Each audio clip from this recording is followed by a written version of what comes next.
ರಂಜಾನ್ ಹಬ್ಬದ ಸಂಭ್ರಮ ಮುಸ್ಲಿಂ ಬಾಂಧವರಿಂದ ಸಾಮೂಹಿಕ ಪ್ರಾರ್ಥನೆ. ರಂಜಾನ್ ಹಬ್ಬದ ಸಂಭ್ರಮವನ್ನು ಪರಸ್ಪರ ಶುಭಾಶಯ ವಿನಿಮಯ ಮಾಡಿಕೊಂಡ ಮುಸ್ಲಿಂ ಬಾಂಧವರು ಸುನ್ನಿ ಜಾಮಿಯಾ ಮಸೀದಿ ಮುಂಭಾಗದಿಂದ ಸಾವಿರಾರು ಜನ ಮೆರವಣಿಗೆ ಮೂಲಕ ಅರಸೀಕೆರೆಯ BH ರಸ್ತೆಯಲ್ಲಿ ಸಾಗಿ ಈದ್ಗಾ ಮೈದಾನದಲ್ಲಿ ಸೇರಿದರು. ಸಭಾ ಕಾರ್ಯಕ್ರಮದಲ್ಲಿ ಗೃಹ ಮಂಡಳಿ ಅಧ್ಯಕ್ಷರು ಮತ್ತು ಶಾಸಕರು ಆಗಿರುವ KM ಶಿವಲಿಂಗೇಗೌಡ ಅವರು ಈ ಸಾಮೂಹಿಕ ಪ್ರಾರ್ಥನೆಯಲ್ಲಿ ಭಾಗಿಯಾಗಿ ಮಾತನಾಡಿದರು.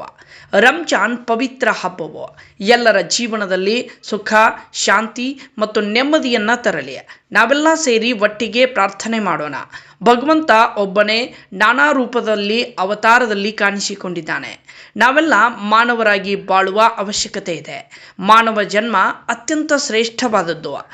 ಜನ್ಮ ನಾನಾ ಧರ್ಮದಲ್ಲಿ, ವಿವಿಧ ಭಾಷೆಯಲ್ಲಿ, ಹಲವು ವೈವಿಧ್ಯತೆಯಲ್ಲಿ ಇಡೀ ಪ್ರಪಂಚದಲ್ಲಿ ಮಾನವ ಜನ್ಮ ತಾಳಿದೆ. ಅನೇಕ ಸಂಸ್ಕೃತಿ, ಧರ್ಮ ಇದ್ರೂ ನಾವೆಲ್ಲ ಏಕತೆಯಿಂದ ಬಾಳ್ವೆ ಮಾಡಬೇಕು ಎಂದರು. ಇದೇ ವೇಳೆ ಜಾಗತಿಕವಾಗಿ ಸೃಷ್ಟಿಯಾಗಿರುವ ಯುದ್ಧ ಮತ್ತು ಸಂಘರ್ಷದ ವಾತಾವರಣವು ತಿಳಿಯಾಗಿ ಎಲ್ಲೆಡೆ ಶಾಂತಿ ಸ್ಥಾಪನೆಯಾಗಲಿ, ಸಂಕಷ್ಟದಲ್ಲಿ ಇರುವವರಿಗೆ ದೈವಿಕ ನೆರವು ಸಿಗುವಂತಾಗಲಿ ಎಂದು ದೇವರಲ್ಲಿ ನಾವೆಲ್ಲ ಪ್ರಾರ್ಥಿಸೋಣ ಎಂದು ಶಿವಲಿಂಗೇಗೌಡ ಅವರು ಹೇಳಿದರು. ತಹಶೀಲ್ದಾರ್ ಸಂತೋಷ್ ಕುಮಾರ್ ಹಾಗೂ DYSP ಗೋಪಿ ಕೂಡ ಮಾತನಾಡಿದರು. ನಗರಸಭಾ ಆಯುಕ್ತ ಕೃಷ್ಣಮೂರ್ತಿ, ಕರವೇ ಜಿಲ್ಲಾ ಉಪಾಧ್ಯಕ್ಷ ಹೇಮಂತ್ ಕುಮಾರ್ ಸೇರಿದಂತೆ ಮತ್ತಿತರರು ಉಪಸ್ಥಿತರಿದ್ದರು. ನಂತರ ನಡೆದ ಕಾರ್ಯಕ್ರಮದಲ್ಲಿ ಸುನ್ನಿ ಜಾಮಿಯಾ ಮಸೀದಿ ಧರ್ಮಗುರುಗಳಾದ ಮೌಲಾನಾ ನಜರ್ ಆಲಂ ಸಾಬ್ರವರು ಪವಿತ್ರ ರಂಜಾನ್ ಹಬ್ಬದ ಸಂದೇಶ ನೀಡಿದರು. ಈದ್ಗಾ ಮೈದಾನದಲ್ಲಿ ಈದ್ ವಿಶೇಷ ನಮಾಜ್ನಲ್ಲಿ ನಗರಸಭೆ ನಿಕಟಪೂರ್ವ ಅಧ್ಯಕ್ಷರಾದ M ಸಮೀಬುಲ್ಲಾ, ಜಿಲ್ಲಾ ವಕ್ಫ್ ಮಂಡಳಿ ಮಾಜಿ ಅಧ್ಯಕ್ಷರಾದ ಸೈಯದ್ ಸಿಕಂದರ್, ಸುನ್ನಿ ಮುಸ್ಲಿಂ ಜಮಾತ್ ಕಮಿಟಿ ಅಧ್ಯಕ್ಷರಾದ ಅಫ್ರೋಜ್ ಪಾಷಾ, ಕಾರ್ಯದರ್ಶಿ ಅಬ್ದುಲ್ ಜಮೀಲ್, ಖಜಾಂಚಿ ಸೈಯದ್ ಸಾಬ್ ಸೇರಿದಂತೆ ಪದಾಧಿಕಾರಿಗಳು ಮತ್ತು ಸಮಾಜ ಸೇವಕರಾದ ಸೈಯದ್ ನವಾಜ್ ಮೊದ್ದೀನ್ ಪಾಷಾ, ಪರ್ವೀಜ್ ಅಹ್ಮದ್, ಅತಾವುಲ್ಲಾ, ನಜರುಲ್ಲಾ, ಸಮೀರ್ ಜಾಕೀರ್ ಹಾಗೂ ಮತ್ತಿತರ ಜನಪ್ರತಿನಿಧಿಗಳು ಪ್ರಾರ್ಥನೆಯಲ್ಲಿ ಪಾಲ್ಗೊಂಡಿದ್ದರು. ವರದಿ ಚಂದ್ರು ಯಾದವ್. ಆಚರಣೆಯನ್ನು ಮಾಡ್ತಕ್ಕಂಥದ್ದನ್ನ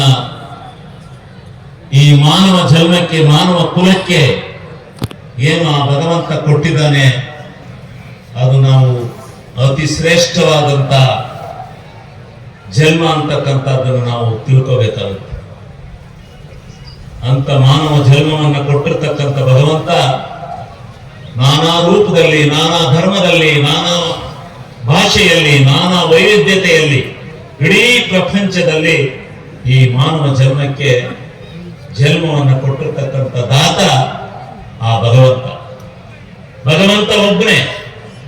ನಾನಾ ರೂಪದಲ್ಲಿ, ನಾನಾ ಅವತಾರದಲ್ಲಿ, ನಾನಾ ರೀತಿಯಲ್ಲಿ ಆ ಭಗವಂತ ಕಾಣಿಸಿಕೊಂಡಿದ್ದಾನೆ. ಕಾಣಿಸಿಕೊಂಡು ಈ ಮನುಕುಲವನ್ನ ಬಹಳ ಆಶ್ಚರ್ಯಕರ ರೀತಿಯಲ್ಲಿ ನೋಡ್ತಾ ಇದ್ದಾನೆ. ಅಂತ ಶುಭ ಸಂದರ್ಭದಲ್ಲಿ ಇಡೀ ಕೋಟ್ಯಾಂತರ ಜನ ಭಾರತ ದೇಶದಲ್ಲಿ ಏಕಮಾತ್ರವಾಗಿ ನಿಂತು ಆ ಭಗವಂತನನ್ನ ಪ್ರಾರ್ಥನೆ ಮಾಡ್ತಕ್ಕಂಥ ಈ ಇತಿಹಾಸವನ್ನ ನಾವು ಮರೆಯಲಿಕ್ಕೆ ಸಾಧ್ಯ ಇಲ್ಲ. ಅಂತ ಒಂದು ವ್ಯವಸ್ಥೆಯನ್ನ ಪರಮಾತ್ಮ ಈ ಮನುಜನ್ಮಕ್ಕೆ ಕೊಟ್ಟಿದ್ದಾನೆ. ಆದ್ರೆ ಆ ಭಗವಂತನನ್ನು ನಾವು ಪ್ರಾರ್ಥನೆ ಮಾಡಬೇಕಾಯಿತೆ. ಭಗವಂತ ವಿಶ್ವ ಶಾಂತಿಯನ್ನು ಕೊಡು ವಿಶೇಷವಾಗಿರ್ತಕ್ಕಂಥ ಹಬ್ಬ. ಯಾಕಂದ್ರೆ ಬಡವ, ಬಲ್ಲಿದ, ಶ್ರೀಮಂತ ಯಾರಾದ್ರೂ ಕೂಡ ಸಮಾನವಾಗಿ ಕೆಳಗಡೆ ಕೂತ್ಕೊಂಡು, ಯಾಕಂದ್ರೆ ನಮ್ಮ ಮನೆಗಳಲ್ಲಿ ನಾವು ನೋಡ್ತೀವಿ ಎಲ್ಲ ಇಂಪೋರ್ಟೆಡ್ ಸೋಫಾಗಳನ್ನ, ಕುಷನ್ ಸೋಫಾಗಳನ್ನ, ಒಂದು ಇದನ್ನ ಸಿಂಹಾಸನ ಇರ್ತಕ್ಕಂಥ ಸೋಫಾಗಳನ್ನೆಲ್ಲ ಕೂಡ ನಮ್ಮ ಮನೆಗಳಲ್ಲಿ ಇಟ್ಕೊಂಡಿದೀವಿ. ಅದನ್ನೆಲ್ಲ ಬಿಟ್ಟು ಕೆಳಗಡೆ ನೆಲದ ಮೇಲೆ ಕೂರ್ತಕ್ಕಂತಹ ಸಮಾನತೆಯನ್ನು ಸಾಕ್ತಕ್ಕಂಥ ಒಂದು ಹಬ್ಬ ಆಗಿದೆ ಅದು. ಯಾಕಂದ್ರೆ ನಾವು ಎಷ್ಟೇ ಶ್ರೀಮಂತರಾಗಿದ್ರು ಕೂಡ ಒಂದೊತ್ತು ಊಟ ತಿಂಡಿ ಬಿಡ್ತೀವಿ ಅಂತ ಅಂದ್ರೆ ಅದು ಬಹಳ ಕಷ್ಟ.